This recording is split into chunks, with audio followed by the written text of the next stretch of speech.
जान कहते हैं। साईं, आजकल इतना कुछ लीक हो रहा है, लगता है इस मुल्क को वजीर आजम की नहीं, एक अच्छे प्लम्बर की जरूरत है। 5 किलोमीटर की हुदूद में आपको 7 इबादत गाहें मिलेंगी, मगर 50 किलोमीटर तक आपको खालिस दूध किसी दुकान से नहीं मिलेगा। शहबाज शरीफ ने कहा, मैं तारीख को पलट दूंगा। जब मैंने तारीख को पलट कर पढ़ा तो खैरात निकला बाबा।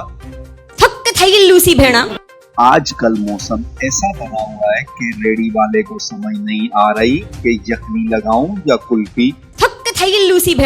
कानून सबके लिए बराबर है, ये दुनिया का सबसे बड़ा झूठ है। कानून मकड़ी का वो जाला है जिसमें कीड़े मकोड़े तो फंसते हैं, मगर बड़े जानवर उसको फाड़ कर निकल जाते हैं। बड़े भाई की शादी एक ट्रक की तरह होती है जिसने अपने पीछे सारी ट्रैफिक रोक रखी होती है। 99% पाकिस्तानियों को विचली गल यानी अंदर की बात जानने का बहुत शौक होता है।